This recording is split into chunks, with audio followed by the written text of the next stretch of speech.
Today, on this beautiful, glorious day, my music is way too low. Let me raise it a bit. We'll be resuming Lord of the Mysteries, Volume 4, The Undying. Oh, wow, my mic is up here and I'm like reading down here.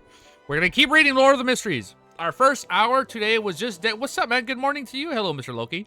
Our first hour today was dedicated to Eliseed and Shadow Slave. So if you'd like to see that, please go watch those videos. They're up. Make sure you like, comment the video, turn on the bell icon. What does that mean again when people say that in their videos? That means turn notifications on, turn that bell icon on, smash that like button, and we're gonna be reading Lord of the Mysteries, chapter 822. So yeah, this is a really bad intro, but it's okay. It's okay. We're not gonna spread ourselves too thin. We're gonna keep it nice and slow, and we are gonna read until we pass out today. Hopefully that, or the missus calls me and tells me to go to the gym with her. Whatever happens first. So see you, chat. Oh, take care, man. Don't worry, the video will be up right away. So let me remove my old timestamps and let's get ready to read this beautiful, glorious series as we pass another milestone. What do you expect to happen in this volume? Is ending. Somebody's gonna die. Quick. Oh yeah. You know what? This is part of the intro.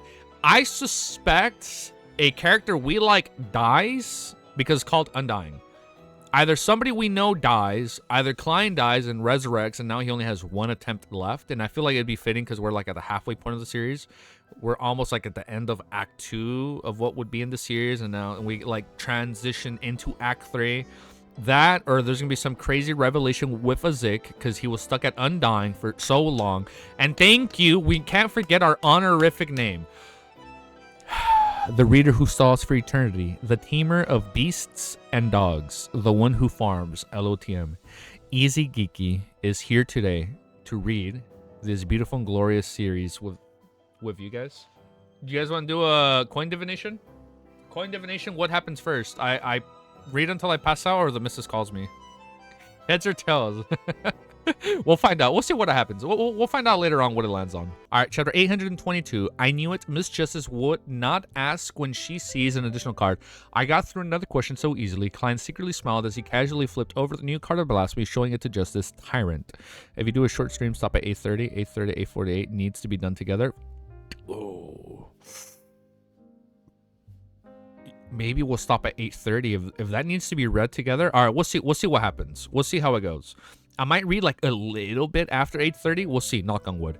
As expected, German Sparrow had handed it over to him. That was Mr. Fool's goal. Olger eagerly glanced at the Emperor Rizal and a papal tiara as he thought poignantly. He had already obtained the cataclysmic interior potion formula, and he knew what ritual was needed. He was in a great mood, and he felt that, although there was obstacles ahead of him, he was filled with radiance and hope. Audrey quickly took in the details of the card of blasphemy. Tyrant card, it looks like it's the sailor pathway. How I envy Mr. Hangman. Mr. Hangman doesn't seem alarmed. Surprised from a psychological point of view, his reaction should have been greater than mine. Huh? He was already aware that it was a sailor's pathway card of blasphemy, eliminating all other impossibilities. This was the only explanation. But how did Mr. Hangman know it ahead of time? Sequence 0 Tyrant. The potion name corresponding to the Lord of the Storms is Tyrant. This Tyrant card was likely in the form of the Hierophant. However, the actual meaning has certain discrepancies with some similarities. Some of it is inverse and some are just an extension. In short, the interpretation of the card is that a conservative view and emphasizes on submission at the level of the soul. By relying on dominance and strength, fear is created to bring about faith. Audrey, who liked mysticism from a young age, interpreted it as she felt a strong sense of satisfaction. She felt that the payment of the 3 result diary pages was especially worth it. 8:31 to 8:48 should be read together. Damn. Card of blasphemy, huh? Being equally good interpretation and being knowledgeable, Katlia also quickly figured out the pathway in which the card represented. She also managed to add Sequence 0 Tyrant to the gap of her knowledge. Apart from these facts, she also made a connection. In the world, German Sparrow plotted the death of the sea god Calvatua, thus allowing Mr. Fool to obtain the spectator representing the sea god authority and begin answering believers in the name of the sea god. This time he obtained the Tyrant card of the storm pathway. It's definitely no coincidence. As she thought about this matter, Katlia was suddenly alarmed, suspecting that Mr. Fool was secretly attempting to erode away the Lords of Storm's authority. A battle between gods. It's a massive plan that has a far-reaching influence. This is one of the true goals of Mr. Fool. As thoughts flashed through Katlia's mind, she retracted her gaze and stopped looking at the Tyrant card. Forrest and Emblem didn't understand much of their sequence. 0 They had only heard Mr. Full mention it once at the previous Tyrant gathering, therefore, they were only surprised that it was a card of blasphemy. They also began to link the name Tyrant and the Sequence Zero's potion name to the Lords of Storms.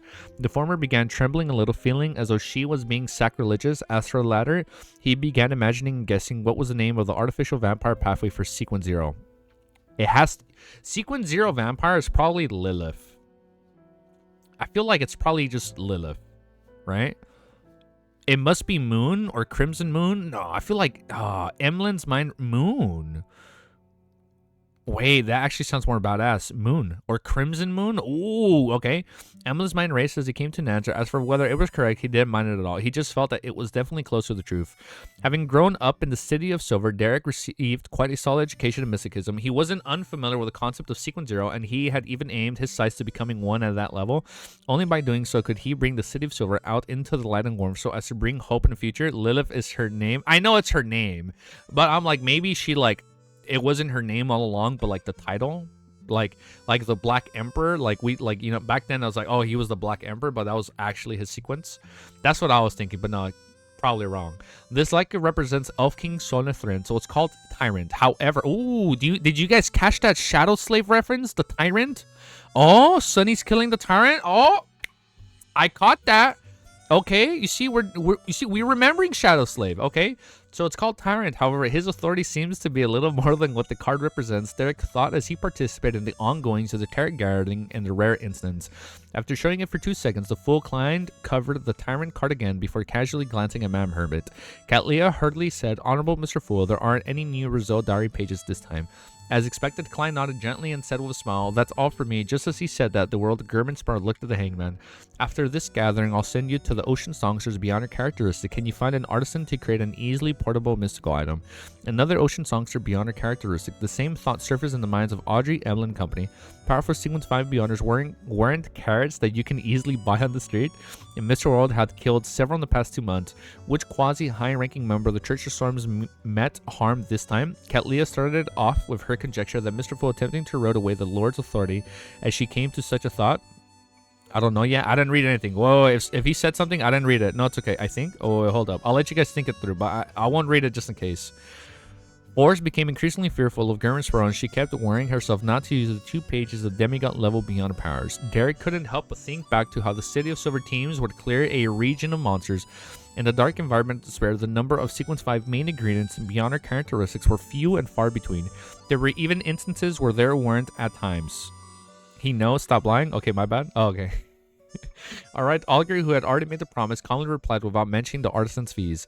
This made people like Audrey and Kentley notice something. They suspected that Mr. World and Mr. Hanged Man had secretly cooperated and negotiated on certain matters. This coincided with Audrey's belief that the Hanged Man had the knowledge of the card of blasphemy was the Tyrant card, making her guess that the Tyrant card might have been one of the spoils of the war they had obtained in a private partnership. Without waiting for them to ask about anything needed, the world Germanspar surveyed the area wistfully under Klein's control. I have here another bionic characteristic of a Sequence 5 mentor of disorder from the Black Emperor sequence pathway. It can be made into a mystical item, and it should possess the power to use the loopholes found in order so as to distort the words, will, and actions of a target. It can also raise one's physical state and create a certain degree of chaos and confusion to the surroundings. He described it in such detail because his target clients were Miss Justice and Ma'am Hermit. It was impossible for the 2 of them to switch to Black Emperor pathway, so the requirements for beyond characteristics were naturally for a mystical item. Of course, the latter had subordinates, so it was possible to purchase beyond characteristics for her organization's members. Another one, and it's Sequence 5. What major event did Mr. World do last week? Audrey instantly forgot to generate interest in the beyond characteristics. Kalia, Emmeline, and company exchanged looks, puzzled as to which Sequence 5 Beyonder met harm again. What Alger cared about was that this belonged to the Black Emperor pathway, a Sequence 5 mentor of disorder. The latter was something... didn't he also have Frank's Sequence 5 Druid? Isn't he also going to sell that? The latter was something he wasn't previously aware of. After nearly 20 seconds silence, Audrey began to ruminate over Mr. World's words.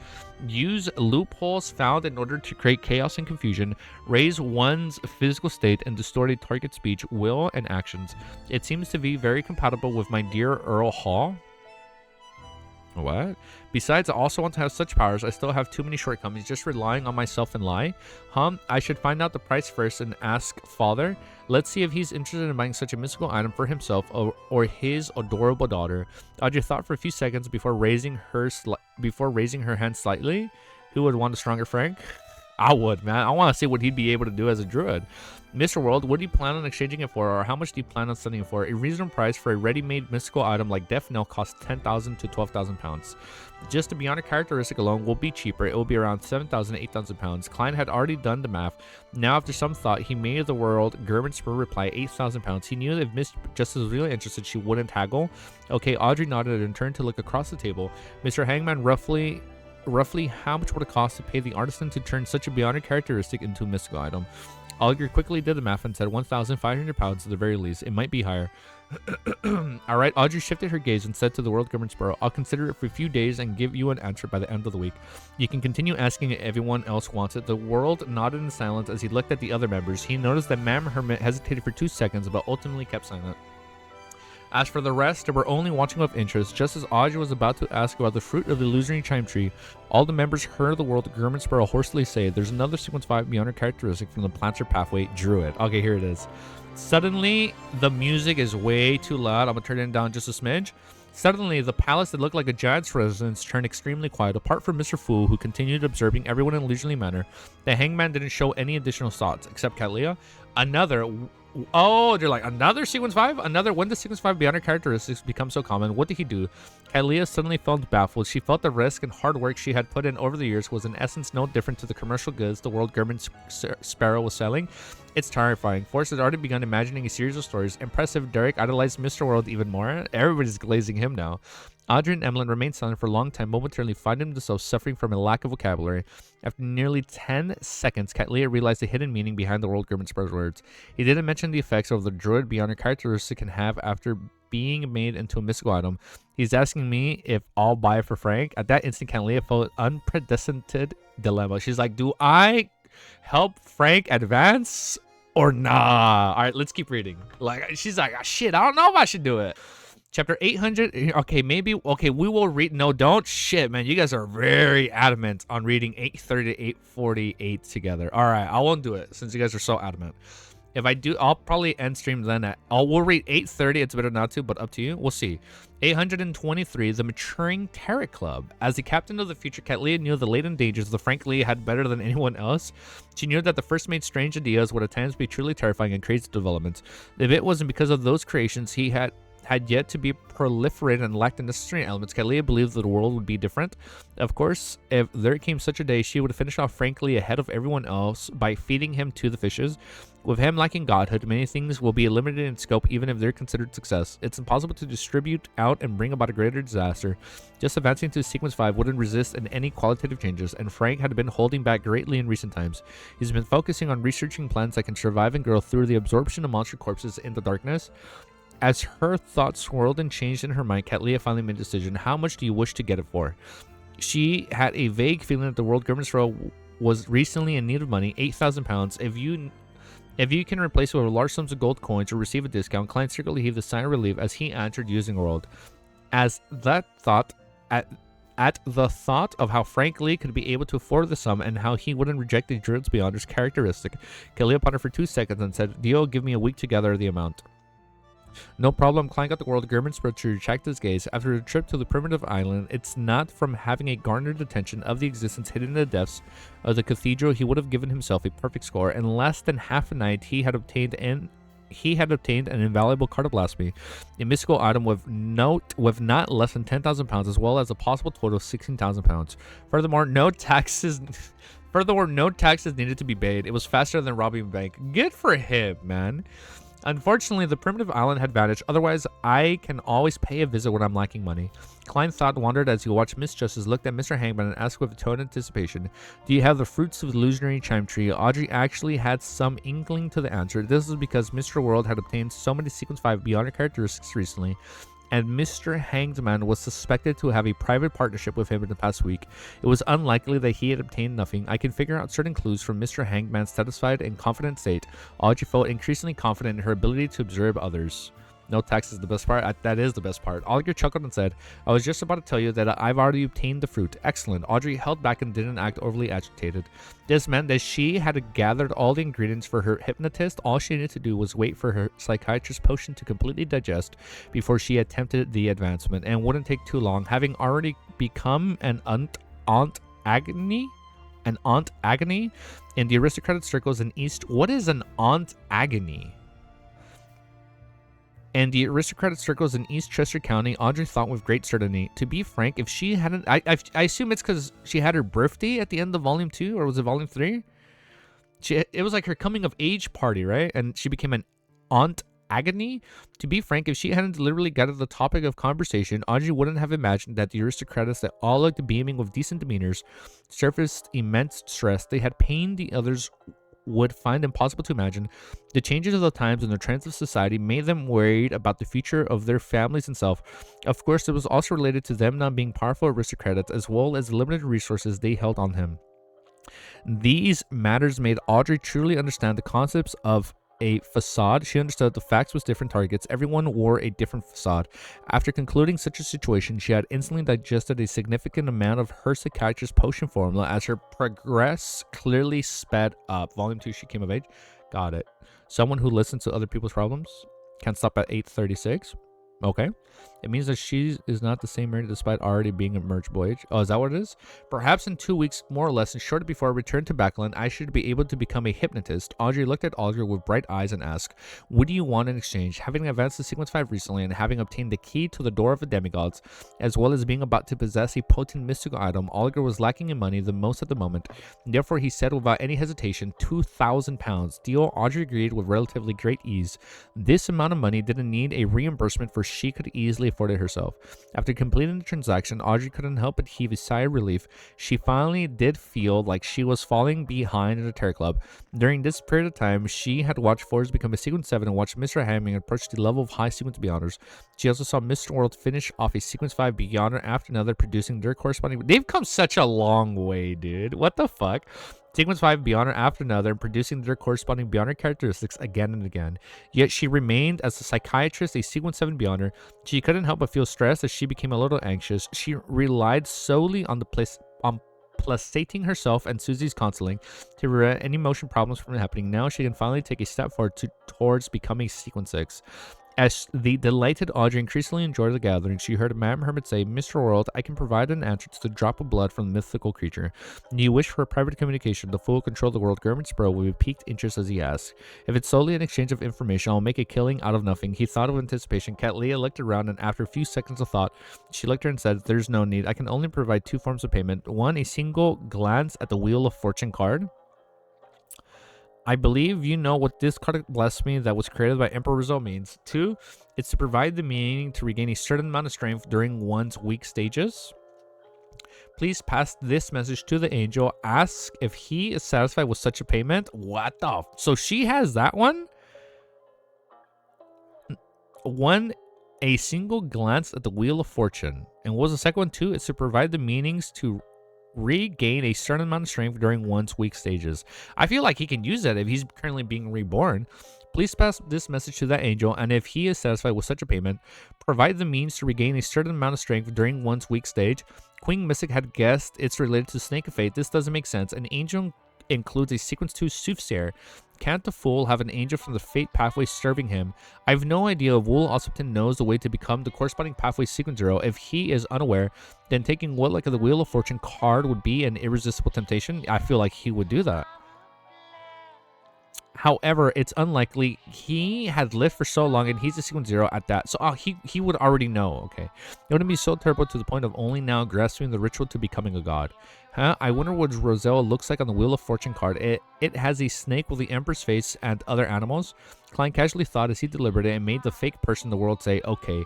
If a transaction is ultimately made, you will need to pay an additional amount. The new LSC chapter 260 out. It's out? Okay, we'll read it. I'll probably read it after I'm done streaming this, Denzay. Yeah, because I just oh, I dropped my mic. I read 359, so I'll probably read 360 then after. My goal is to get to 8:30 today. Yo, man, long time no see, dude. If a transaction is ultimately made, you will need to pay an additional amount. What do you want? Catleya asked cautiously. The world German Sprout said with a hoarse laugh. I want to meet Queen Mystic. Don't worry, the matter is very simple. There's just something that needs her help.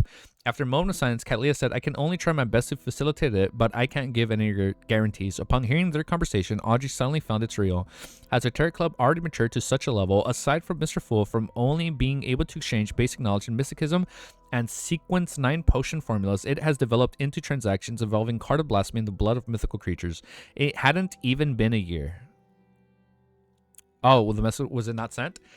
It's like a dream. I've also matured significantly. As Audrey sighed, the hermit Catleya continued looking at the world German Sparrow and said, there's some new regards the Marauder Pathway mystical item you want. As she spoke, she requested Mr. Fool to help conjure an item that resembled a tweezer. This tweezer was grayish white in color, as though they were formed from 2 finger bones. Apart from that, it was relatively ordinary. Catleya introduced, it's called a Broken Finger. It can enhance the stability and agility of your wrists and fingers. It allows you to easily steal items, so you become a good pickpocketer. What the heck? Catleya introduced, it's called the Broken Finger. It can enhance the stability and agility of your wrists and fingers. It allows you to easily steal items in the pockets of your target without being discovered. The negative effects is Kelpotomania when worn. It's a what? Kelptomania. No definition found. Kleptomania. Perfect item for the subway. I don't know what that is. When warm, it costs 500 pounds. It corresponds to the sequence 9 Marauder. There's a slight premium involved. Klein considered for a moment and said, all right, let's close the transaction as soon as possible.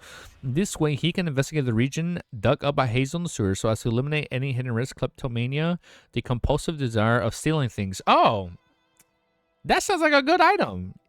Dude, oh!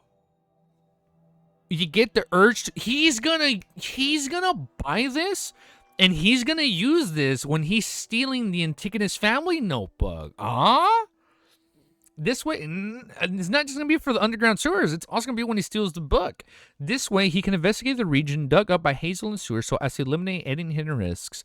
After the conversation between the duo ended, Forrest asked with the intention to express interest in the purchase so that she could use it when the need arose.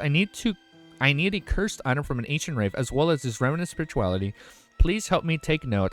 After she obtained a positive reply from the members, the moon Emlyn sized up the surroundings and leaned back into his chair, and he said to the son, Derek, does your city of silver have the Beyonder characteristic that corresponds to sequence 5 of the artificial vampires? He didn't wish to call the fellows covered in pus as described by the sun and Sanguine, and therefore he changed the way he phrased his question. From his point of view, since there were often mutated vampires appearing around the city of silver, then obtaining 1 or 2 sequence 5 Beyonder characteristics wasn't too difficult. Furthermore, they clearly lack the potion formula of this pathway as well as the artisan. The retention of these Beyonder characteristics depends on luck. Time needs to pass to determine if they would correct the items surrounding them, transforming into sealed artifacts. Emlyn convinced himself that he was helping the City of Silver instead of asking for the sun's help. Derek was stunned as he answered in complete honesty, yes, but Mr. Fool, do you wish to be covered in pus? Emlyn's expression froze as he momentarily unsure if the sun was mocking him or warning him. Upon seeing this, Derek hurriedly added, many of them have seriously levels of mental corruption, and without the potion formula, our City of Silver wouldn't waste the effort to cleanse such problems. Is that so? This would be troublesome. Emlyn nodded slightly and said, got it. He didn't involve himself in possible transactions, preparing to seek advice from the upper echelons of the Sanguine to figure out the matters regarding the mental corruption of the Beyonder characteristic. With the transaction segment coming to an end, the Terror Club members began their free exchange segments. Audrey looked straight at German Spur and said with some hesitation, I would like to know where the mentor of disordered characteristic came from. If it involves certain secrets, you can choose to not answer. She was making preparations to convince her father, Earl Hall, it was also to avoid any unnecessary troubles. After all, Beyonders from the Black Emperor pathway might have certain connections with the military and royal family. And she doesn't want those ties. Klein secretly laughed as he made the world it comes from a curly-haired baboon. What is Mr. Fool covered? Wait, what? Why do you keep saying fool? Mr. Moon, not fool? Did I say Mr. Fool? Oh, you're right. I am saying. Oh. But Mr. Fool, do you wish to be covered in pus? I didn't realize it. I thought it said Mr. Full. I was like, that's weird. I would like to know where the mentor, the sort of the characteristic came from. It involves certain secrets. You can choose to not answer it. Blasphemy? I thought it said Mr. Full. I'm like, why? It's like, why would you say that? She was making the preparations to convince her for Earl Hall. It was also to avoid any unnecessary troubles. After all, beyonders from the Black Emperor pathway might be certain connections with the military and royal family. Klein secretly laughed as he made the world answer. It comes from a curly-haired baboon. I think you downloaded the wrong Lord of the Mysteries. Definitely downloaded this is definitely the wrong Lord of the Mysteries. But chapter 824 is called Conflict. It comes from a curly-haired baboon. Audrey was momentarily unsure if Mr. World was referring to a real curly-haired baboon or someone who couldn't be considered human. In the Lowen Kingdom, curly-haired baboons were a common term used to mock others, often used as a joke for low intelligence. What an inside joke. That's what web novel readers are called, right? That's the joke. Web novel readers are called curly-haired baboons. Yes? But in Lowen Kingdom, they're used to mock people with low intelligence? What the fuck? From the looks of it, Mr. World doesn't wish to provide any further explanation. Alright then, I'll just treat it as the origins of the real curly-haired baboon. Audrey didn't ask further and she said, "Did I visit a place that had the tradition of worshipping dragons while seeking out traces of a mind dragon? But didn't you discover that a mind dragon lived in the sea of the collective subconscious of local residents?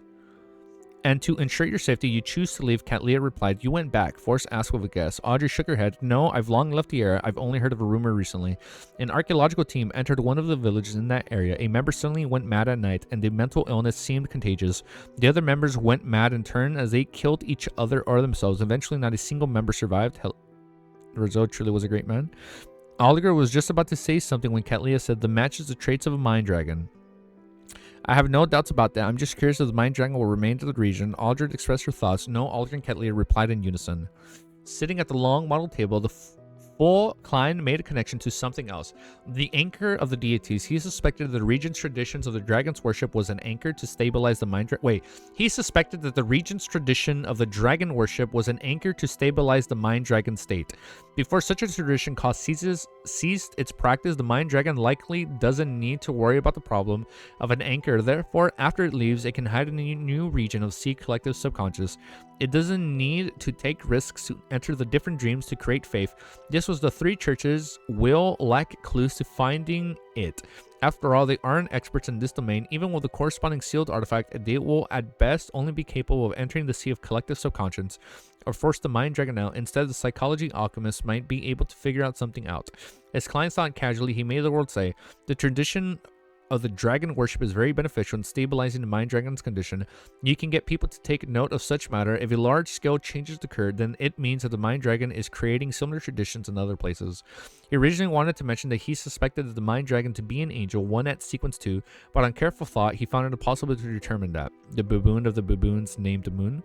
Indeed, when the humans reach sequence 2 and reach the level of an angel, they will need the anchor of faith to secure themselves, to prevent themselves from going mad. But that is a dragon in the true sense of the word, an ancient beyond creature. It has the madness inherited from the ancestor, and even if it's cleansed and weakened every generation, it's definitely easy for it to lose itself compared to humans. Therefore, it might be a sequence 3 or even a sequence 4 that needs an anchor to resist its inclination of losing control. That folk tradition is beneficial in stabilizing the dragon's condition. Audrey asked in doubt and puzzlement. And yes, the world didn't give an explanation aside from providing an affirmative answer. Audrey subconsciously turned her head to look at the other end of the long bronze table. She began considering if she needed to consult Mr. Fool and pay the corresponding price. Upon seeing this, the Fool Klein surveyed the area and said with a chuckle, "Why do you think the various deities want to spread their faith? Easy baboon reminds me at GDON, my soul." I've never babooned in my life. I don't know what you guys are talking about. Never in my life have I ever mispronounced anything. What do you think? Why do you think various deities want to spread their faith? This isn't because God loves the world so much. This standard and orthodox answer surfaced in Audrey's mind. Following that, it's not why. Following that, Olga Catlia, it's for their own benefit. Following that, she, Olga Catlia, and the other members thought of a second answer: stabilization of one's condition. Said the liar. Never, said the liar, never. No way. At that moment, Force found her brain lacking. No matter force found her brain lacking. What the fuck? No matter how good she was at coming up with stories, there was no way she could come up with something like that. To think that's the case, no, I can't eliminate the possibility that Mr. Fool is only mentioning one of the possible reasonings. He is secretly eroding away the Lord of Storm's authority. This is related to godhood. I should consult Her Majesty about this in the future. Catleya nudged the heavy glasses on her nose bridges as she made a guess. Oliver has previously seen the picture, and when he heard such matters, he no longer had the trembling sense of the paralyzing fear. Instead, he began to seriously consider why the faith could stabilize the conditions of a demigod creature. The other members, including Derek, felt a little honored. They felt that what they had heard was sacrilegious. They didn't dare to think too deeply about it or say a word. This wasn't something that one involved with the evil gods like the true creator. It had an intimate connection to the 7 orthodox deities and the existence of the City of Silver. The fool Klein didn't say anything further as he allowed them to maintained their silence while appearing extremely relaxed. After about 10 seconds, Audrey forced a smile and said, "That's all I've encountered recently." What she meant was that she was all from here. She was all from her. Sorry, I had to burp. And it was the others' turn. Forrest and Emlyn had nothing they encountered that they were worth informing to the others. They shook their heads, indicating that they had nothing to say. I love how everyone is thinking he is trying to overthrow the Lord of the Storms. Yeah, it's like they think like he's trying to like dethrone him, but that's literally not it, dude. Of course, the letter actually wished to flaunt his victory of hunting competition that won him the ring made of the ancestor. Alger thought for a moment and looked at German Sparrow.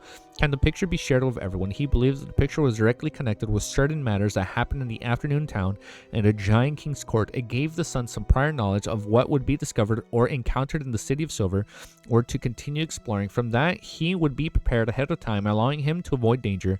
And it was because of this that the sharing was a better choice than keeping it to himself. I don't mind. Klein had similar considerations as he made the World reply. What a picture. It seems to be very important. This is the picture Mr. Hangedman and Mr. World saw during the partnership in finding the Tyrant card. Audrey waited in curiosity. Gazes were cast over as Olga obtained Mr. Fool's approval as he conjured a picture in the City of Creator being eaten by the Kings of Agel. The bloody, sinister, terrifying, and dark picture instantly left the Terror Club member stunned. Even the knowledgeable Catleya momentarily lost her ability to think. Who are they? What are they doing? This is way too brutal a meal, right? Us and Gwen no longer do such things. Ever since the 4th epoch, we respect life and only drink blood. Emlyn was quite stunned by what he saw. As he said, he had never seen the 6 statues in the Tudor ruin. He was unable to recognize the 3 figures. Back when the world shared the images of 6 statues, he had yet to join the Terror Club. Oh, so he's never seen this. Do you remember when Sharon robbed a bank because she didn't have enough money to pay? No, but she's probably going to do that. I feel like if they rent out that item, she would definitely be robbing a bank. However, he recognized the victim from the resplendent cross. He was likely, perhaps, probably the creator of the City of Silver, the legendary ancient sun god. In a previous free exchange segment, the sun had shared with them the corresponding symbols of the sacred emblem of the Lord that created everything. Isn't this the eternal blazing sun, the Lord of Storms, and the God of knowledge and wisdom, who the world once presented? Who are they, eating a human? No, they are festering on the ancient sun god, the creator of the City of Silver. Audrey was dumbstruck as she instinctively suspected if someone had distorted or blasphemed the image of the Orthodox god. Blasphemed? We don't eat people anymore. Don't forget the anymore part.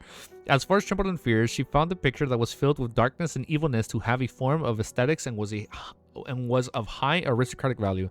In her mind, she had already come up with a title for the picture, The Last Supper. Catleya had never seen the 6 deity statues before, and she only knew the ancient sun god. She subconsciously frowned and blurted out, "Kings of angels." Yes, at least 3 present were. Audrey said without any doubts. However, he wasn't sure who the dark infant inside the City of Silver creator was. It has to be him being reborn, man. He wasn't sure who the dark infant inside the City of Silver was. Ancient sun god. Maybe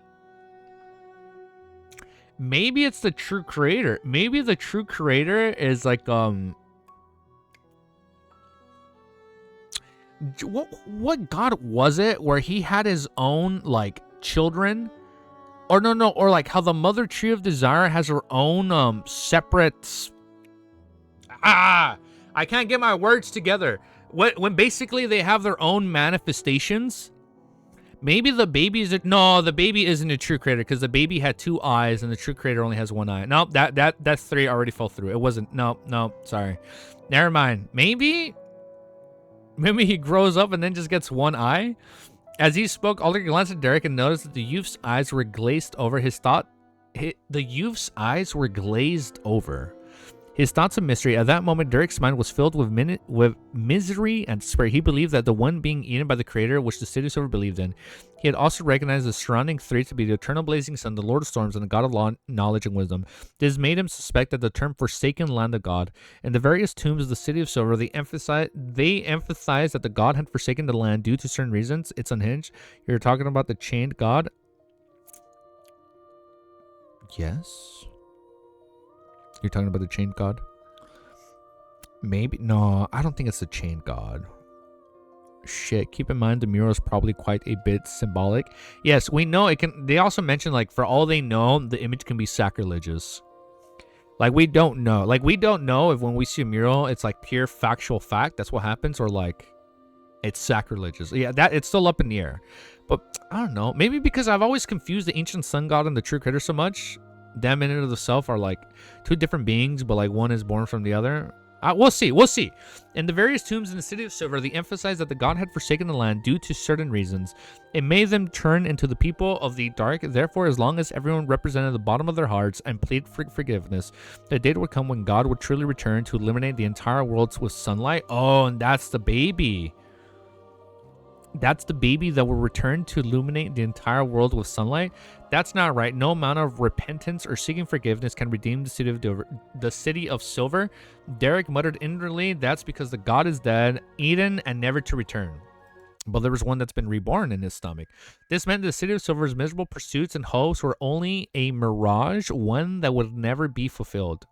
Ugh. After a long silence, Audrey said, trying to convince herself, this is a distortion of the legend of how the three gods were born from the soul of the creator. Three gods. Katlia and Emmeline's eyes constricted at the same time, having figured out the general meaning of the picture. They knew what alarming matter it represented, perhaps, but there was no way of explaining that infant, Olga replied. He silently glanced at Mr. Phone. He realized that this impressive existence had no intention of speaking. All he did was watch silently. With Audrey silent, the remaining members of the Terror Club didn't say a word either. This silence continued until Olga dispersed the picture and turned to ask Derek, have you investigated the matter regarding the former chief's mausoleum? And Klein's like, what the fuck is that, dude? I don't even know. Right now he's putting so hard. He's like, thank the fool. No one is asking me what that means because I don't fucking know.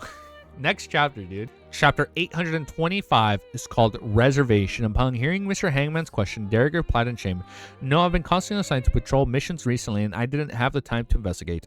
Alger wasn't too surprised, but he was puzzled over one thing. Why don't you go get the help of a few friends? You don't have to tell them your true motives. Split the task into very minor missions that would garner much attention. Let them search for information in different areas. This way, even if anything gets exposed, it wouldn't implicate them in a fatal way. Derek fell silent for a few seconds before saying, I do not have friends. Before his parents died, he had a certain number of friends from general education classes and those at combat training field. After all, there weren't many people that are roughly the same age in the City of Silver. They often go to meet each other and they would even become teammates. However, after his parents' death, Derek had become introverted for a very long period of time. Burdened by the secret of the Terror Club, he unknowingly distanced himself from his friends and stopped interacting with them. The last time someone visited him at home was Dark Revenants, who had been corrupted by the true creator. That's sad, man. It's sad how lonely he is now. Alger choked on the son's reply. After taking a breath, he recognized his words. That's not a good thing. You won't be able to rescue the City of Silver just by relying on yourself. You have to unite a group of people, friends who can provide you with the help during critical moments. What a good guy. Now he's like, go make friends. But this will make them be suspected. The son said hesitantly. Alger immediately said sternly, being suspected is better than being dead. That's deep. The City of Silver is now at a dangerous crossroads. You have to carefully consider what needs to be done. It's impossible for there to be no sacrifices in such matters. There will even be a large number of sacrifices. Do you wish for their sacrifices to be worthless or to be of value? He didn't provide any further persuading words as he allowed Derek to inwardly struggle over what he had just said. Mr. Hangman is always able to find a reason to convince someone. Klein sighed and made the world grim and sparrow turn his head to look at Justice Audrey. Are you currently able to treat relatively serious mental illnesses? His only understanding of a psychiatrist was frenzy and dragon's might. He knew little about the rest, having only heard Miss Justice occasionally mention placate and psychological cue. Therefore, he wasn't sure how capable she was at treating mental illness. Audrey's attention was caught caught as she eagerly replied, "Yes, I can. There's no problem. Mr. World, do you have a friend that requires a treatment? I happen to lack patience." She thought in excitement. At that moment, Ellen raised his hand and held it in his mouth and nose. As though he had already knew the answer, Klein suddenly said and made the world said with a low chuckle, "No, I'm the one who needs treatment." The entire magnificent palace suddenly turned extremely silent. They're like, ain't no way he needs help. Audrey, Cattleya, and Forrest also knew that Mr. World was a crazy inventor, but they never expected him to have a relatively serious mental illness that brought him to the brink of complete insanity. This is the price for strength. Forrest trembled as she felt increasingly afraid of German Sparrow. This is so cool. Communication and reasoning were still possible with a crazy adventure, but it's impossible with a lunatic. The mental terror candle wasn't able to fully treat his mental illness. It has already reached such a severe state. Emmeline, who had expected this, felt the world could go mad at any moment. Derek, I can just imagine him joking one day. He's like, "Ah," and everybody's like, "Oh shit, let's get out of here, dude." That'd be such a fun troll, dude. Derek didn't think too much about it, solely feeling concerned that Mr. World, he had wanted to say to the City of Silver, had a psychoanalysis that could provide treatment, but realized that it would expose too many problems. All he could do was shut his mouth, and as he looked at Miss Justice with an expectant look. Audrey was alarmed, lost, and puzzled. She said with some deliberation, "Mr. World, based on my observations, you shouldn't have any relatively serious mental illness. If it's just anxiety and immense pressure, you can condition yourself and probably relax yourself to recover. There's no..." I almost dropped my mic. Mentally insane aura farming. If it's just anxiety and immense pressure, you can condition yourself and properly relax yourself to recover. There's no need for direct treatment. The World German Sport chuckled and said, "The reason you didn't discover it is because the mental illness from before had been treated. I'm only making a reservation. The similar signs appear again in the future. I wish to receive timely treatment." I see Audrey nodded in enlightenment. She suddenly felt a little pity for Mr. World. She felt that this cold reaper who had killed several sequence 5s, was a cold and profound bless of Mr. Fool. He was a powerful and fear-indicating beyond her, but he was also someone whose inner feelings resembled an ordinary person. He was currently suffering from immense stress and was being eaten away by various kinds of negative emotions, slowly walking into the abyss of pain. After a few seconds of consideration, Audrey sincerely said, "If you are within my reach, it wouldn't be a problem." After her coming-of-age ceremony, she had obtained a certain level of autonomy. She could spend her holidays at her parents' family castle or stay in the East Chester County Stone City on her own. However, this freedom was still limited. She couldn't head anywhere she wanted, even in Stone City. There were many areas she couldn't visit. My back. This could only be circumvented if she joined certain charitable organizations of the Church of the Evernight Goddess. Alright, having grazed a traveler, Klein heaved a sigh of relief. He made the world pray. "You can confirm the location when the time comes and prepare the means to not expose your identity." Audrey tersely answered as a scene naturally surfaced in her mind. She and Mr. World would be in 2 separate compartments somewhere with a wall of wooden board in between them as she conversed with him and administered treatment. In such a situation, Mr. World wouldn't be able to determine that it's me. To him, it doesn't matter as long as he's treated. This also means that if I can make myself available, I can get Susie to do it. Mr. World definitely wouldn't believe that the one treating him is a dog. Oh, Susie doesn't know the existence of the Terror Club. Unless it's necessary, I shouldn't get her to help Mr. World. That'd be so funny if she's the one helping him, dude. If it's freaking Susie, if Susie's the one helping Klein. As Audrey thought, she suddenly felt the joy from thinking up a prank as she went through a great deal of effort in order to stop the corners of her lips from curling up. After confirming this matter, Klein thought of another problem and got the World to look at Cattleya. "Can you provide a crate of explosives?" He believed that as a pirate animal, she definitely didn't lack the resources in obtaining them. "Yes, when do you need it?" Cattleya didn't ask why. With German Sparrow killing so many sequence 5s, a crate of explosives was nothing. Sent it together with a broken finger, Klein controlled the World to say how much would it cost. Cattleya replied without minding it, "Just treat it as a freebie for purchasing broken finger." She's the MC of COI. I'd be down for that, hope. Cattleya replied without minding, "Just treat it as a freebie for purchasing broken finger." A crate of explosive wasn't expensive at sea. They were even rather cheap. "I like that," the full Klein secretly said as he made the World nod and then remind everyone. That picture from before, try your best to not recall it or even try to draw it when out in the real world. Audrey and the other members subconsciously glanced at the others and the long bronze table and realized that Mr. Fool didn't say anything against it. They immediately turned serious and didn't dare to be careless. This also made Cattleya's thoughts of writing to Queen Mystic Bernadette about this matter be placed on hold.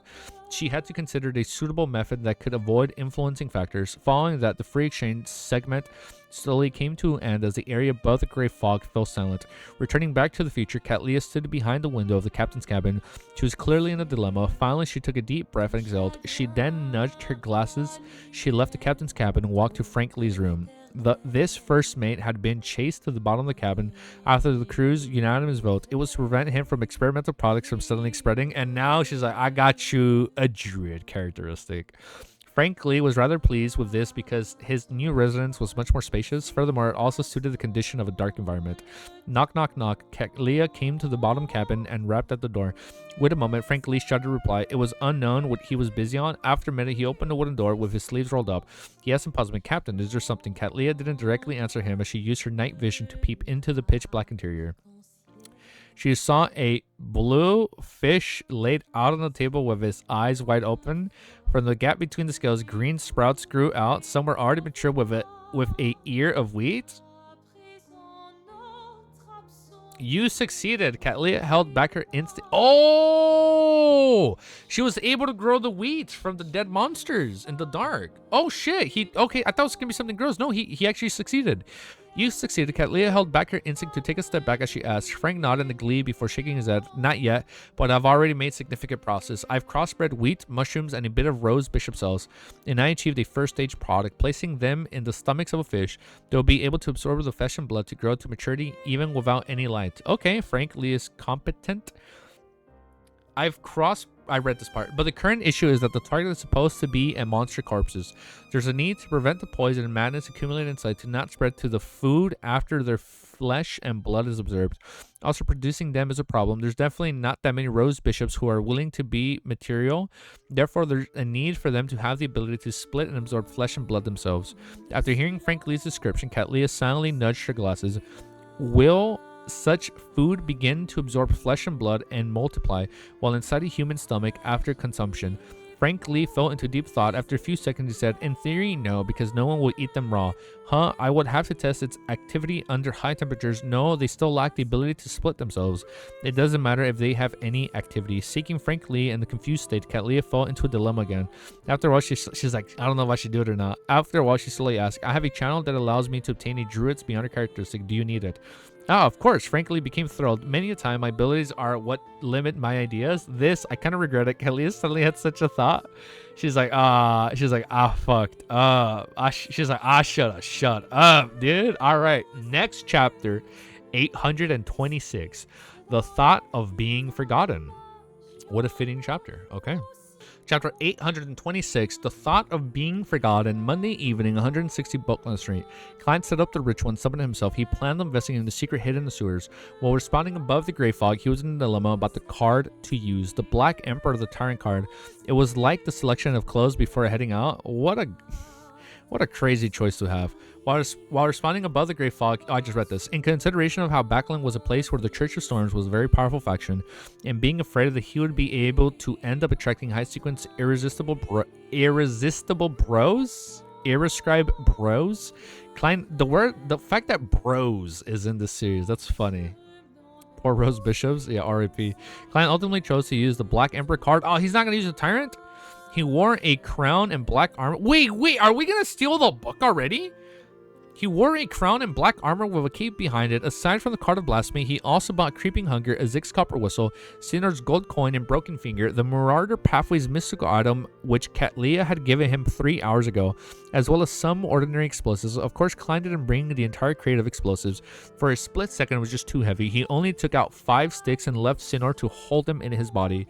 As for Death Knell, he had left it in his room. This was to prevent himself from having the urge to participate in battle.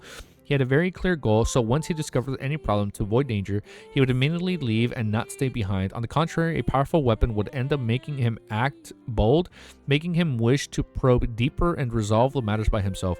This is Backland. It's best that I don't create too great a commotion. As for what's hidden in sewers, I have no way of being clairvoyant about it. I can only divine whether it will be dangerous. Klein looked at the wall clock in his room, and he confirmed that there was another hour and a half before Hazel took action like he usually did.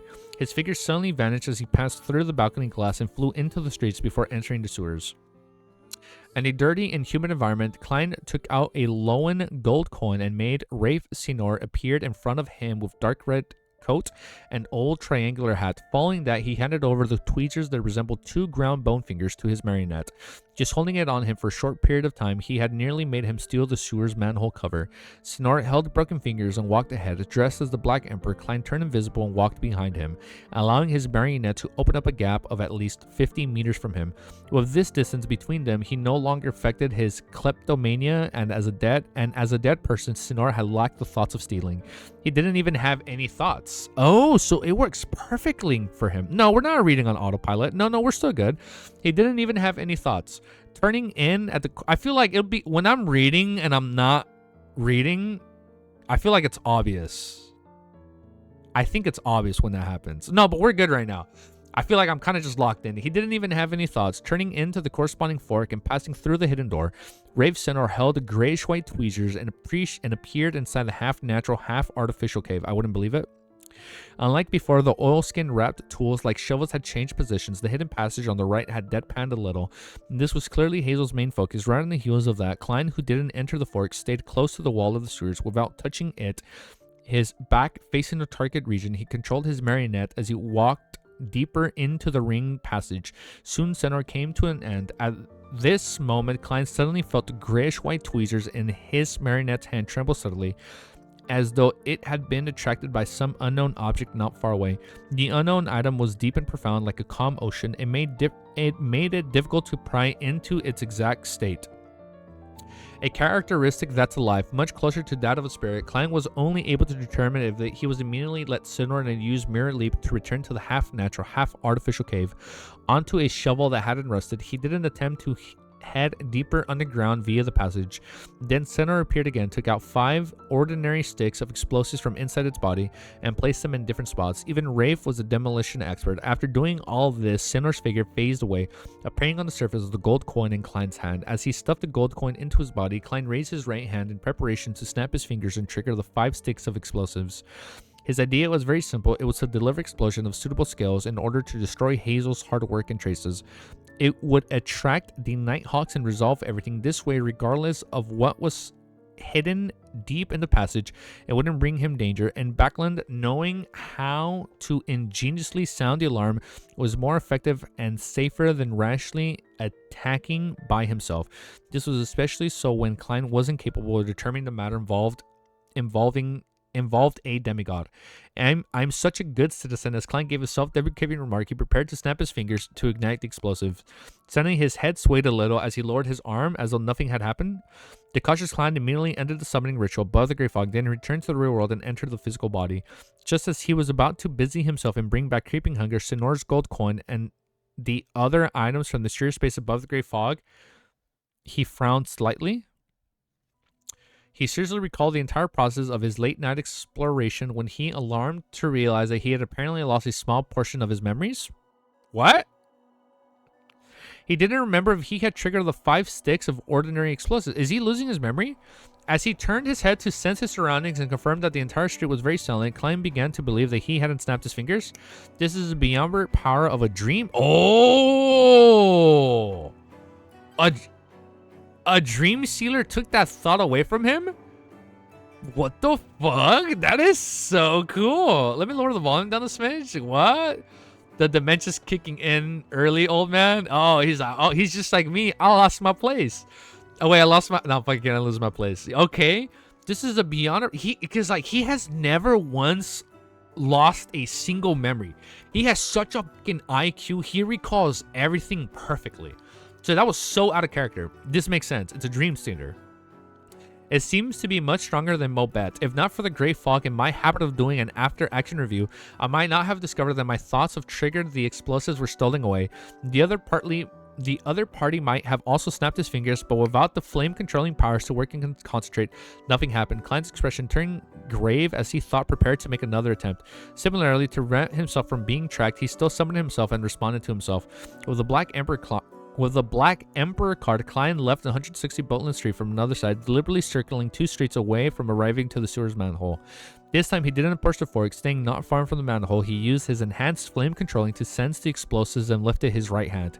He raised it and lowered it as Klein rapidly ended the summoning and returned above the gray fog to prevent himself from being attacked by an unknown existence. Not in a hurry to return to the real world, he sat at the chair of the world, doing a debrief of the entire process. Okay?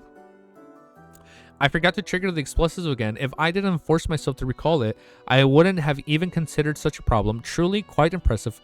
The one that started Hazel to the sewers to dig it is probably a demigod. Why didn't he directly parasite Hazel? Could it be due to a particular reason that he sealed somewhere in the sewers and could only release some of his powers to drive Hazel to help him via a dream? The one that caused Broke Fingers to react abnormally via the law beyond her characteristics convergence is also him. He is unable to control the signs in regards to this, Klein thought as he wrapped the corners of his long model table. After having a rough guess, he discovered that there was apparently no way of truly carrying out his original plans. This was because his thoughts would be stolen once he entered the distance in which he could use flame controlling to ignite the explosives. Even if he recalled it later, there was no way to make up for it. Considering how Hazel would be affected by her dream, Klein suspected that the limit to the person's powers didn't stop the manhole. If he discovered the hero bandit Black Emperor was related to Dwayne Dantes, then he would lose his corresponding thoughts and memories even while sleeping in his bedroom. However, he has no way of locking onto me by passing over the gray fog. Does he think it's so easy to stop me from sounding the alarm? Klein thought as he cautiously summoned a paper figurine and used a tiny amount of power of the mysterious space above the gray fog. With a ritual that he had yet to be terminated, he conjured an angel and forcefully created an interference effect. After doing this, he carried the Black Emperor card and entered his bedroom with the door summoning. Klein's new plan was to head to another street, find a random house, and borrow some pen and paper to write. The music is way too low. Oh, it's good right there. At the end of the 6th left fork in Boatland Street sewers, there's a secret passage that's suspected to hide a demigod from the Marauder pathway, or something similar. Then, with the image of the Boatland Street, he would plaster the piece of paper of the St. Samuel Cathedral's entrance as a public notice. Of course, he would politely knock on the door to let the bishops inside to sense it to prevent ordinary people from first seeing it. At times, the most primitive method at the most effective ones, just as Klein was about to leave. Yeah, it's like, at times, the most primitive methods are the most effective methods. Like, the last place people will find you is like where you were at. I was trying to say an old saying, but you know what it is. Like, the last place they suspect you to be is where they least suspect you to be. You know what I'm saying. It was definitely not done by him. Wait, I skipped the line. Just as Klein was about to leave 160 Boatland Street from another area, he suddenly felt a tremor at a deep rumble sound from afar. It was ignited. The explosive ignited. Who did it? Klein paused in surprise. What? It was definitely not done by him, and it couldn't have been delayed for so long. And previously, there wasn't anyone in the sewers. Even if there were someone, is it Hazel? It's darkest under the lamp is what you're thinking of? It's darkest under the lamp? Really? Oh, that's a damn good saying. Okay. I don't think I was thinking that. Yep, it was LSC, then SSS, and Ultim. And then LSC at 360 just dropped, so I'm going to read that after this. And previously, there wasn't anyone in the sewers. Even if there was someone, he thought of igniting the explosives would be stolen away. Unless a demigod happened to come, but how could it be this coincidental?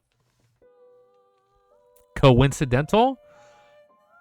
Is it the quill? There's another possibility. It was done by the demigod from the Marauder pathway. He had repeatedly stolen my thoughts before, preventing me from using flame controlling.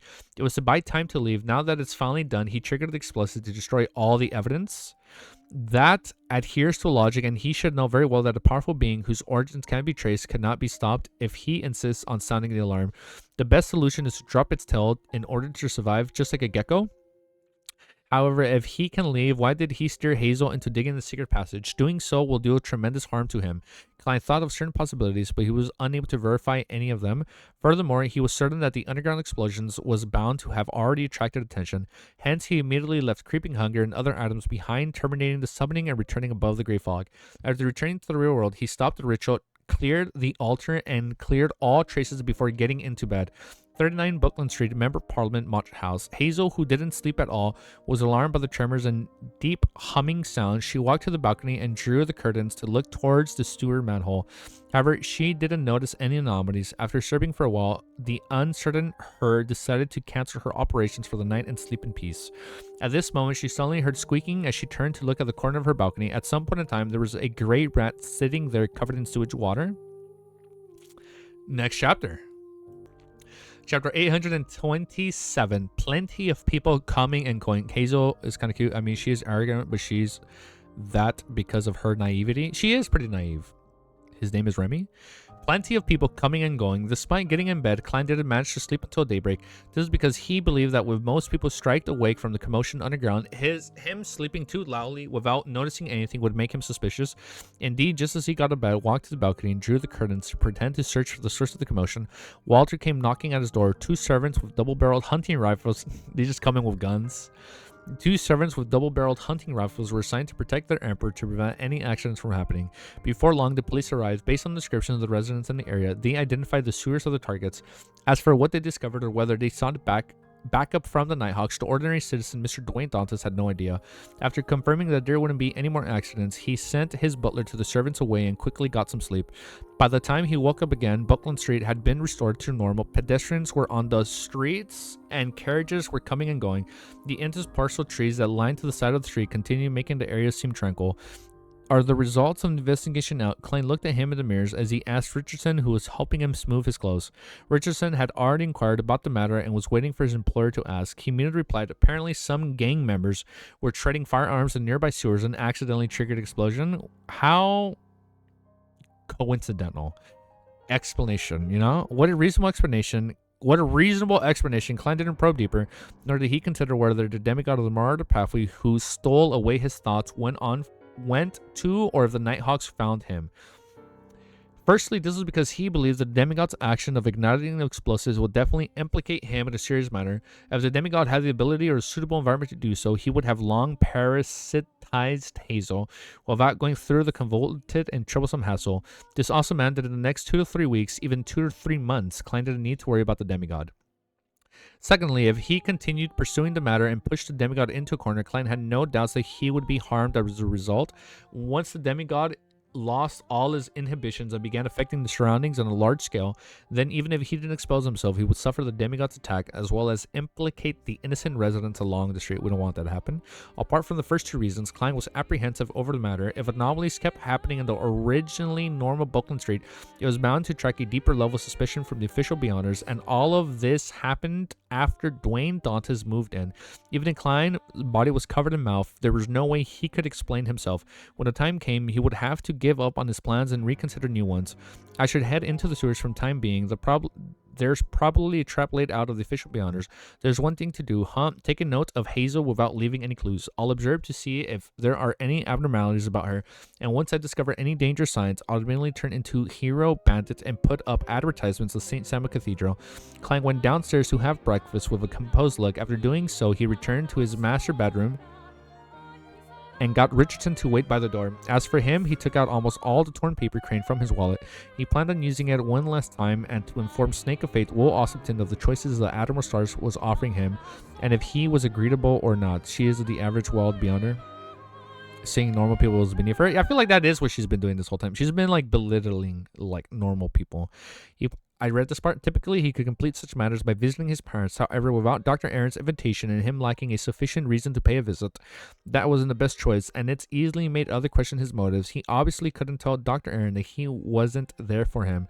But for the fetus in his wife's womb, after carefully unfolding the paper crane, Klein glanced at the pencil marks left on it. His intuition told him that as long as he used an eraser, the paper would definitely tear.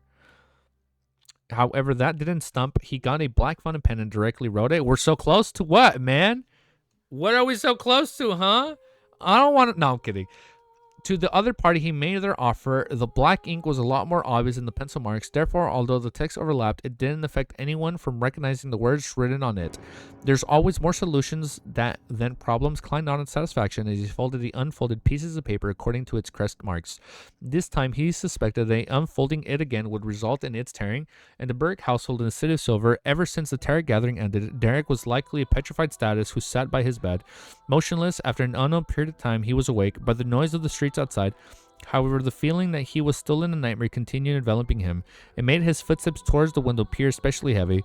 Good night, already be dead. Good night, not to return again. Such thoughts kept resounding inside Derek's mind as he felt an irresistible sense of despair.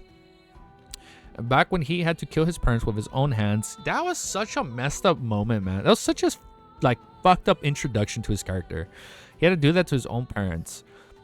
He later thought Wait, back when he had to kill his own parents with his own hands, he had already suspected that God would return to show his blessings to his forsaken people of the dark. He later thought of relying on Mr. Fool, allowing himself to become the true son and help the people of the city of Silver to escape with their cursed fates.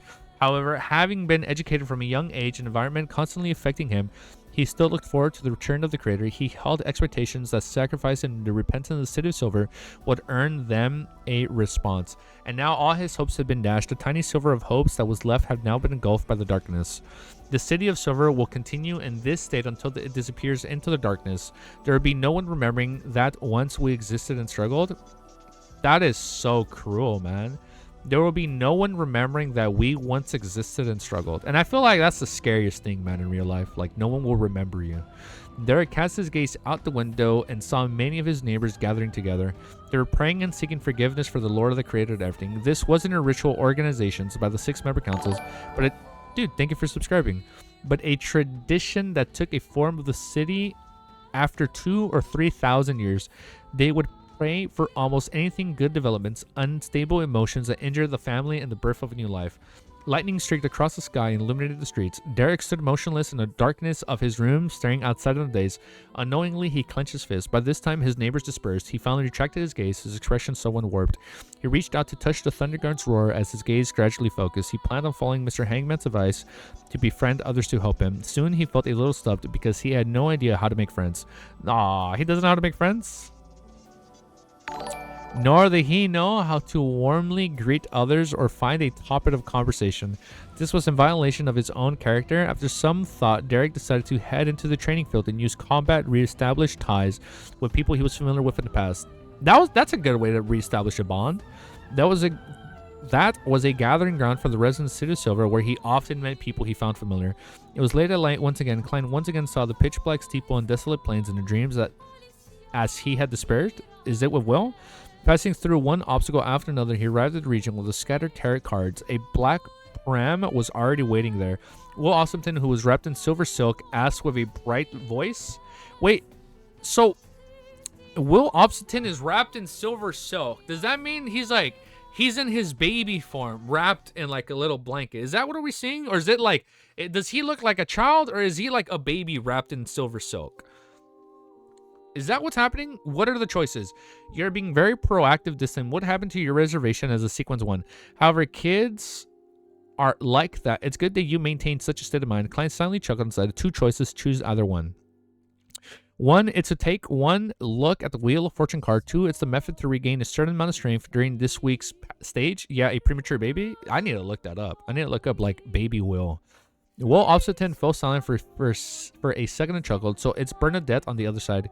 My intuition was right after all. I'll be able to obtain something good this time. Following that, he asked, which choice do you think I'll choose? Klein's subconscious idea was, I have a chance of posing a question once. Then he said with self-deprecating laugh, 2. Will Ossipton tisked and said, do I look like a mythical creature that doesn't have such methods? I've already restrained so many times. I definitely have the right to state of mind to make preparations. Reasonable. Klein nodded and said, you wish to take a look at the Wheel of Fortune card, or do you want them to switch the choices? Will Ossipton sucked at his thumb and said, what the fuck? He sucked at his thumb and said, I choose 2. Klein's expression froze. Will Ossipton smiled and said, knowing one more method means one more trump card. Isn't that right thing to do? Yes, whatever you say is right. Klein replied in his expression. All right, what can you complete the distraction? That's so fucking funny, dude. That's such a funny image, man. He's talking to this strong ass being, and he's like sucking his thumb. Oh, choose number 2. Will Ossipton waved. He's like Boss Baby. He's like the talking baby from Boss Baby. Will Ossipton waved his short arms and said, of course, it's when I'm born and have the placenta blood. This will probably be in early July, but it might be brought forward. Having said that, he relaxed his limbs and chuckled. I wouldn't mind it either if they wish to hand me the method ahead of time. Then Klein subconsciously asked, unsure how the snake Mercury knew that it was they or not her Queen Mystic Bernadette. Will Ossipton sucked at his thumb and said indiscriminately, Bernadette had already passed the stage that needs a drop of mythical creature blood is likely being prepared for her subordinate. Is that the case? Madame Herman needs it. Klein asked thoughtfully, what is the drop of the mythical creature blood for? The main ingredient is some potion. He connected it to the fact that a drop of divine blood from the eternal blazing sun could be used for the unshadowed potion's main ingredient.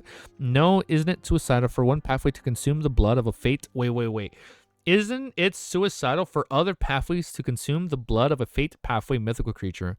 Will Ossington said with a scoff, I heard that to advance from sequence 5 to 4 from the mystery prior pathway, there's a need to completely analyze a drop of mythical creature's blood and from there obtain complicated and massive amounts of knowledge. This is part of the ritual. As the mythical creature blood used is different, what they will be proficient at during the mythologicalist stage will also differ. To think that's possible, the ritual of the different pathways and different sequences all have their unique traits. Klein bowed in enlightenment and said, thank you for your answer. Yeah, these rituals are so crazy, man. Don't look it up in case old time spoilers. Okay, so we won't look up premature will. Without waiting for Klein to answer, he added, give me the method that doesn't count. With that said, the black pram retreated and entered the shadows before vanishing. Klein watched his surroundings while collapsed as he silently heaved a sigh of relief. He planned on escaping sleep again. At this moment, he froze because he discovered a new power for infiltrating his dream. Another one is coming just after one left. This is more lively than in a day. As Klein changed the dream according to his wishes, he pretended to look up in a daze. How can premature baby be a spoiler? Well, in case like I look up Will Ossipton and I get something else besides him being a baby. Like maybe like I look him up, Will Ossipton, and I'll be like dead or angel form or like I don't know. I feel like other things could be spoilers. You never know. But if you guys have a picture of baby Will, send it my way on Discord. Chapter 828. Movement of the Night. Klein had set his dreams on 160 Bolton Street. He produced many beauties that circled around Dwayne Dantas. He did this too perfectly, create the image of a knowledgeable and experienced tycoon who could only let go in the dreams while holding back in the real world to uphold his reputation. Sitting on the sofa and receiving a cup of red wine from a young lady, Klein found his surroundings suddenly change before he could even taste it. I turned from his brightly lit villa filled with elegant beauties to a dark, humanoid, dirty sewer. Following that, he saw 5 familiar explosives in hands. Aren't these the ones I placed earlier? Klein was first taken aback as he pretended to jump in fright, throwing away the explosives as he looked around warily. Noticing that there weren't any abnormalities, he retreated one step at a time until he felt his way at an upright metallic ladder. He decisively climbed up, moved the manhole covered away, and left the sewer. As he returned to the Buckland Street, his dreams shattered as he woke up. Klein opened his eyes and found himself in a dark room. As he looked at the ceiling, adorned in gold, he recalled his encounter. This was done by the Marauder Pathway demigod. He escaped the pursuit of Nighthawks and is still hiding nearby. As he's afraid of the Black Emperor who exposes his whereabouts would appear again, he began steering the dreams to seek out his target. Very possible, if it wasn't because I can maintain my reason and lucidity when others infiltrate my dreams. I might have been driven by my subconscious to place the explosive again. After all, this is something I've done before, and the memory is still fresh in my mind. Thankfully, I can clear the principle that the marionettes should try to hide behind the scenes, be it my exploration of the sewers or meet with Tracy. I had relied on my subordinate, even if it's because of my distance. I didn't choose to do it personally and had instead used my spirit body with a gray fog as a proxy while carrying items that can interfere with the prayer seeker's divinations and make it impossible to determine who is a true mastermind. Who is Amon fucking with him? Hold up. If we're dealing with a demigod marauder, what if it's just Amon fucking with him for whatever reason? Me reading chat, see if anybody says something. Nah, maybe not. I would have long been discovered and targeted. Even if I didn't die, I wouldn't have to flee back land in a pathetic manner. Upon thinking of it, Klein felt relieved. In the beginning, he wasn't certain of the secret hidden in the sewers. He had never expected it to be a demigod, but he had abided by the marionette's principles and followed his strict requirements. Hence, he avoided the tragic outcomes of having his act exposed. Backland's reality is a dangerous place. Any mistake can result in trouble. As Klein reflected over the matter, he felt that his marionette potion had knowingly digested a little. Its hazel teacher so far doesn't seem like Amon. Yeah, it's not Amon. I made me thinking like in a crazy twist, it was him all along. and Amon was like using Hazel to get close to him or some shit like that. That'd be fucking crazy. It appeared no, but it's not that. No, because he'd be going for the gray fog. Well, I'll be quiet. I'll be quiet. It appears that Demigod is still in Buckland Street. He's probably hiding in Hazel or maybe even by her side. If that demigod had infiltrated my dream a minute or two earlier, he would meet Snake of Fate, Will Ossiton. Although this sequence 1 angel is still in the weak phase, that's only relative to the other angels like Ouroboros. Faced with a sneaky demigod who can't even parasite Hazel, there's likely won't be any trouble. Ignoring that other powers, just revealing a full mythical creature state would be enough to deal tremendous damage to a demigod who's equally weak. I dared to bet that Will Obstinate must have sent it ahead of time and chose that time window to come out, thus successfully avoiding an encounter with any other demigods. So he planned all this. Unfortunately, I wasn't able to make the Marauder demigod understand how dangerous it is to randomly infiltrate dreams in Backland. Leonard definitely knows this very well. Klein reined in his thoughts and pretended as though nothing had happened. With cogitation, he fell asleep and again. It was only when the sun rose high in the sky that he woke naturally. He sat up, transformed into German Sparrow, and prayed, "Please inform Ma'am Hermit that the angel had accepted a method to regain a certain amount of strength during one's weak stages." He had agreed to complete the transaction in late June or early July. You can also ask Bernadette about when I can meet her. After completing the prayer, Klein transformed back into Dwayne Dantes, got out of bed, and entered the bathroom to wash up. After brushing his teeth and washing his face, thus becoming abnormally alert, he took 4 steps counterclockwise and headed above the gray fog. He then threw the scene of the prayer into the crimson jar, representing the hermit. On the docked future, Catleo watched Frank Lee set up the dock while filled with anticipation. He planned on finding some place to sell his items and save up £8,000 to purchase a druid beyond her characteristic. She couldn't help but raise her hand to her forehead, feeling an inexplicable lack of confidence. Although she believed that she could surpass Frank Lee even if he was a druid, thanks to her strength, mysticism knowledge, and mystical items, just the thought of his strange ideas as well as his terrifying ability to put them into action made her feel that the problem wasn't that simple. She didn't wish for a watermelon to grow on her head or participate in an entire gathering above the gray fog while covered with ears of wheat. Thankfully, he still doesn't have the druid potion formula. For now, I don't have to worry about him advancing to sequence 5. Catlea nudged her glasses as she comforted herself. At this moment, an illusory fog emanated in front of her as German Sparrow's voice sounded in his ears. Frank Lee just leveled up. Oh man, I wonder what kind of crazy shit we're gonna get up to. At this moment, illusory fog emanated in front of German Sparrow's voice as he sounded in ears. That angel agreed. Catlea's expression softened as she couldn't help but smile. Once she obtained the drop of the mythical creature blood, it meant that she was very close to the realm of a demigod. She had already had the mysticologist potion formula. She had also completed the necessary conditions to exchange for a main ingredient of the Moses ascetic order. She also knew of the channel to obtain the main ingredients as well as the other methods to obtain it. I just need to wait until July. Catlea pursed her lips as her gaze penetrated the thick glasses while surveyed her captain's cabin. Thursday afternoon, just as Klein finished a class on ancient literature, he heard the illusionary stack please. After heading above the gray fog, he discovered that the supplicant was the hermit Catlea. Admiral Ostars had requested Mr. Fool to inform the world that Queen Mystic had agreed to his request. If he was in Backland, they could have met near the entrance of the bridge on the south bank of the Tussock Rivers at 11 in the evening. Bernadette is still in Buckland. Klein conjured German Sparrow and gave a confirmatory answer. At 10:58 p.m., he entered the bathroom and took out a paper figurine from his pocket. Klein shook it and made the paper figurine turn into Dwayne Dantes, who sat on the toilet with a book in his hand, as though he was daydreaming. Then this is a long chapter. I just realized how long it is. Barely halfway. Then he shortened himself by about 4 centimeters. His face turned thin as his facial contours became more pronounced. He had transformed into German Sparrow. Right on the heel of that, the glove on his left hand turned transparent as countless illusory figures appeared within. Following that, Klein saw the surrounding colors saturate before turning well separated and stacked. His body then phased away at the real world. He quickly traversed the spirit world and, based on his location, kept adjusting his trajectory. In just a few seconds, he appeared south of the bank of Tussock River where the Backland Bridge entrance was. At that moment, it was already late at night. There was no one on the bridge, and it was extremely silent. The only thing that he could be seeing was a platoon of soldiers guarding the bridge a short distance away. Klein was just about to find Queen Mystic Bernadette's traces when he suddenly saw green pea vines drop down from the sky, interweaving to form a lush forest. This forest didn't have a peak, as the veins formed different paths that either intersected or spiraled before extending high into the sky. Klein was taken aback for a second as he casually found a pea vine and hung over a tiny troll in the mid-air before taking steps forward. After an unknown period of time, he saw the green plants were connected to a seat that resembled a hammock. It was gently shaking above him. Queen Mystic was sitting there wearing a white Insta-style shirt and a dark black jacket. By her waist was a thin rapier. Other than not wearing a triangular hat, she was dressed in a standard pirate captain. She didn't only reveal her black leather boots like she did back when she interacted with Sherlock Moriarty in the Backland.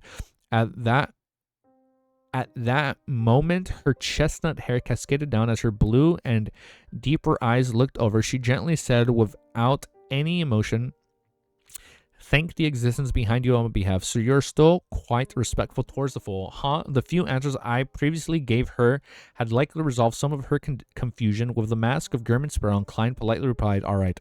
Bernadette's eyes shift as she continued looking at him. "Is there something thin?" Klein paused for a second as he said the word he had already prepared. "I wish to receive your help in reproducing the prolonged state of being contained by a core seal's power." A core seal? A core? A shadow slave reference? Core? Do you guys get that? No, I'm kidding. I know we're talking about the whole China's Gate part. By the core seal's power behind the China's Gate of the Church of the Nine. As she spoke, Klein made Rape Sinner appeared beside him. Bernadette looked deeply and upright at Admiral Blood without asking German Sparrow how he knew that she had the means. She calmly said, "The core seals in the different cathedrals of the churches are different. The state of contamination will also be different. Is it the Evernight pathway, the Death pathway, or something else? Is it the main diocese cathedral or typical central cathedral in the city?" She had directly eliminated the options of the Church of Evernight headquarters and the Cathedral Serenity. This was because even a king of angels wouldn't cast their sights on it. Easy, you would make a good provoker? Probably. I feel like we could pull it off. Is it the Evernight pathway, the Death pathway, or something else? I read this. Klein thought for a moment before saying Diocese Cathedral, Evernight pathway. Bernadette nodded gently and said, "Then I can allow him to suffer the corresponding contamination, but doing so will basically destroy the marionette of yours. It can still be used normally in the beginning, but with the passage of time, the contamination will worsen. He will slowly fall asleep, never to be awakened." Can the time it takes for the complete contamination be pushed back? Klein asked, holding back the pain, potentially losing a marionette.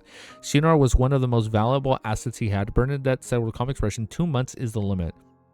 Okay, that's not bad. You can read 830 if you want. Cliffhanger, otherwise stop at 829. Okay. Bernadette asked with a calm expression, 2 months is the limit. Klein struggled inwardly for 2 seconds before replying in a deadpan manner. All right.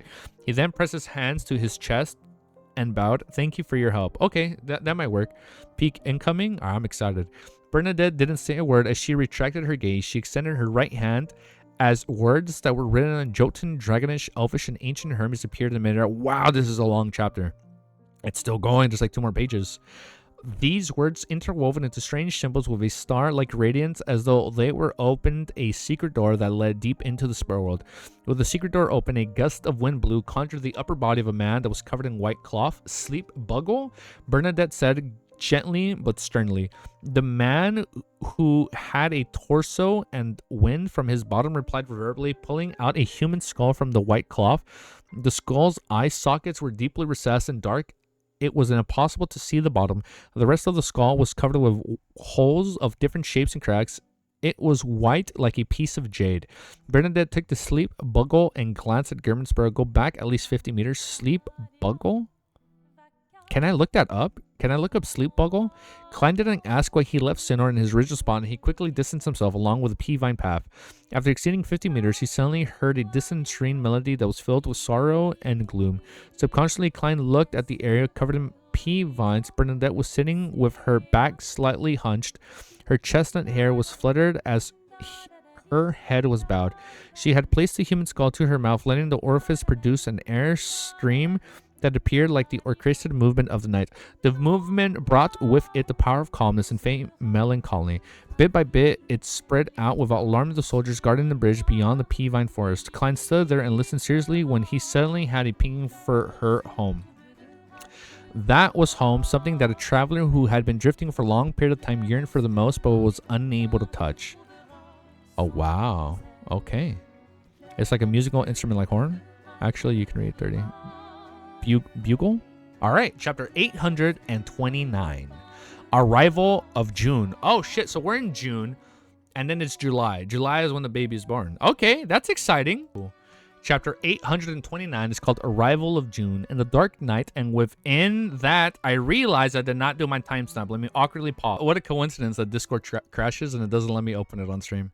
Now we can't even see the artwork. Chapter 829 is called Arrival of June in the Dark Night, and without the green vine forest, Klein closed his eyes as he listened to the musical movement that was emitted from the sky. He felt calm in both body and mind, but he felt a faint sense of depression and sadness grow, emanate, and resonate. After an unknown period of time, the soothing melody finally dispersed as the hanging pea vines gently swayed in the night wind. Klein sighed silently as he opened his eyes and looked up. He saw the queen mystic Bernadette had handed over the orifice-filled human skull back to the servant that was half man, half wind. It's done. Bernadette's gentle and calm voice sounded. Thank you for your help. Klein bowed once again as he controlled Rafe's center to return to his side. At this moment, the pea vines retracted upwards and slowly turned faint. Soon, the green forest vanished. Klein and Sawyer simultaneously landed at the entrance of the bridge. There was no one around this silent area, apart from a platoon of soldiers whose backs were facing him. There was nothing different from before. This fairy tale-like scene from before was like an illusion. Only then did Klein have the time to observe his marionette. He discovered that his marionette appeared more like a dead man than before. His face was pale and his aura cold. He gave off an obvious sense of gloom. This is likely the result of a single high dosage of the contamination. If it's just the guarding China's gate one of the 2 times a week, with either duty happening during the day, it wouldn't be this serious. It's possible that 2 months is the limit. If that's the case, even if it's the church of an Orthodox deity, it wouldn't be able to afford such losses. I expect a Norman keeper to live for several years, or even more than 10 years. However, it's easy to mutate midway and lose control. They likely already know the outcome when they choose to become keepers. Klein felt poignant as he made Sinner project himself onto the gold coin inside the iron cigar case. Following that, he used traveling to head out to sea. After selecting the food from Keeping Hunger, he returned to his master bedroom's bathroom, 160 Boakland Street. June 5th, Sunday. Oh, we're already in the 5th. Okay, we're getting closer to July. Inside the Hall family castle, Audrey was sitting in front of the study desk as she admired the sight of the mystical item she had just acquired. Its outer appearance was that of a black fishnet glove that reached the elbow. It appeared to be a product of the royal family that came with a sense of magnificence and elegance. This was the item the artisan had made after some time using the mentor disorder beyond her characteristic she had obtained from the world of German Sparrow. The plot thickens. Someone does not want to see the artwork. I forgot what this item is for. Audrey had previously asked her father Earl Hall and obtained the answer. You can buy it and use it for yourself. Having such a filial thoughts is already good enough. Hence, she specifically instructed Mr. Hangman to get the artisan to make it into an item that can be carried out by a lady. This also made her suspect if her father had better mystical items or the Church of Gods provided him rather high-level protection. Based on the Hangman's description, the fishnet gloves gave the wearer several beyond their powers.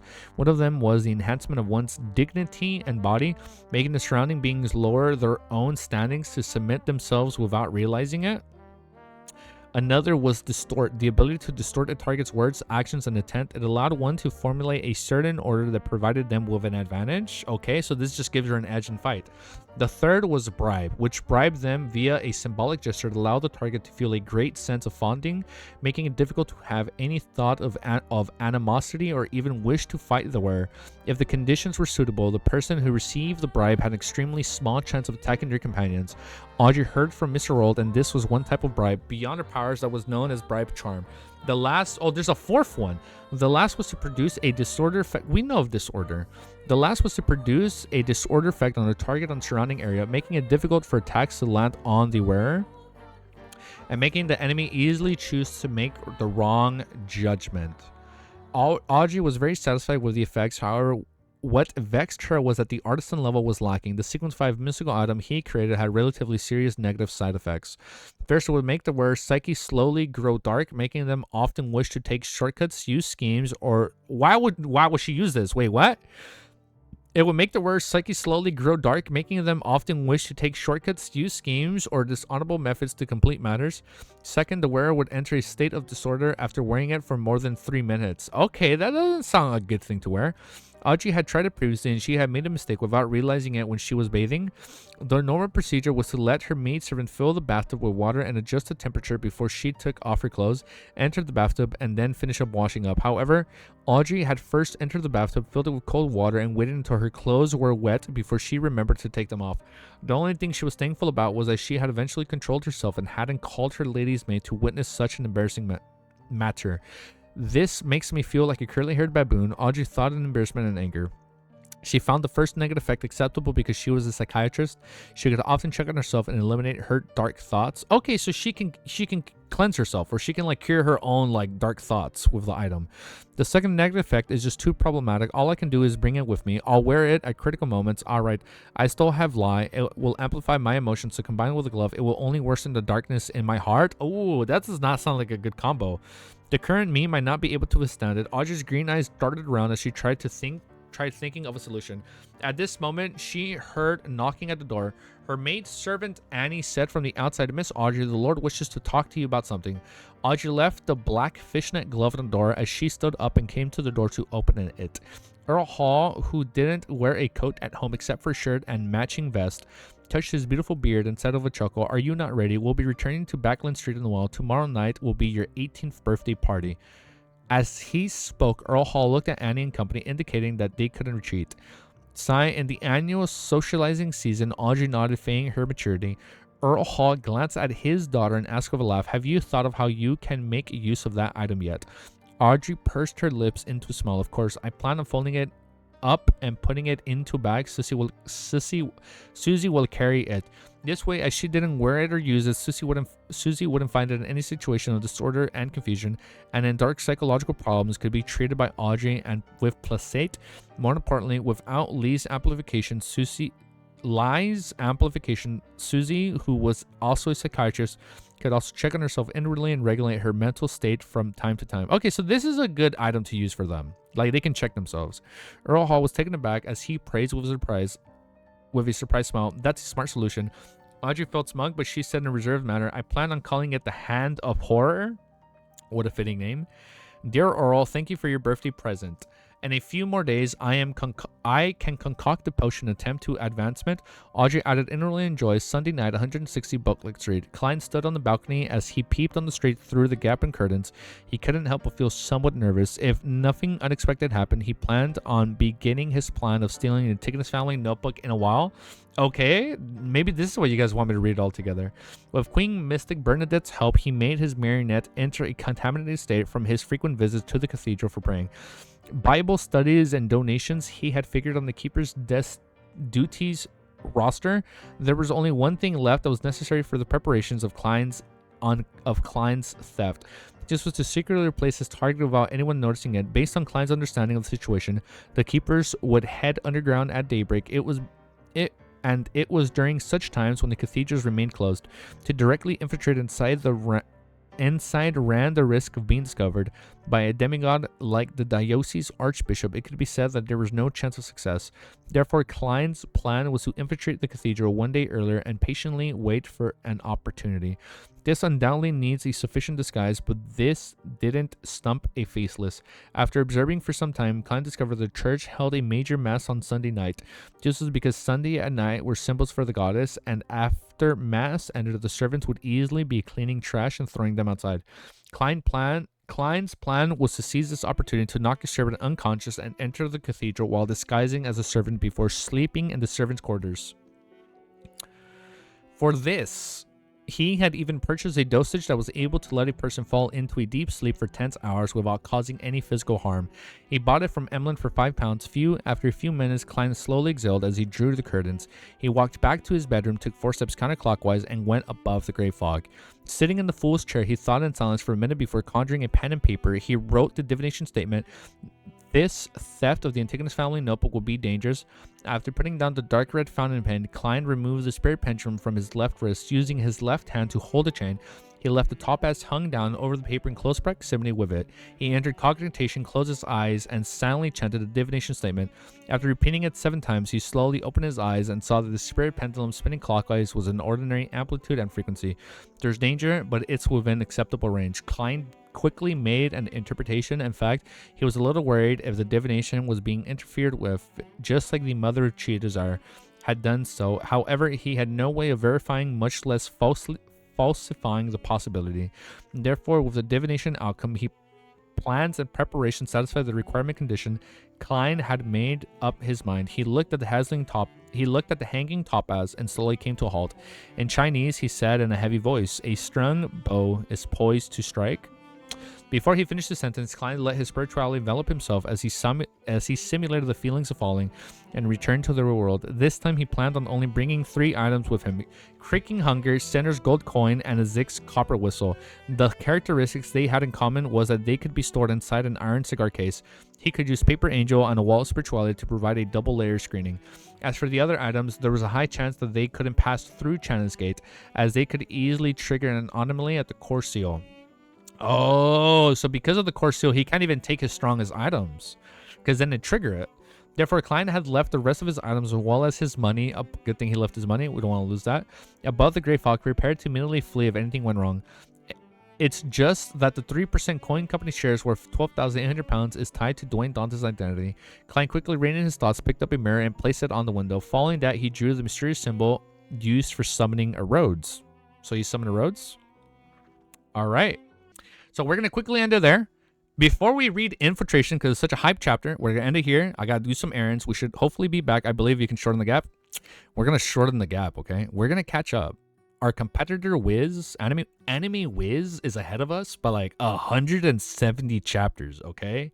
He thinks he has a lead, but not for long, okay? So and by that, we're going to end the reading for Lord of the Mysteries here, and we will be back today.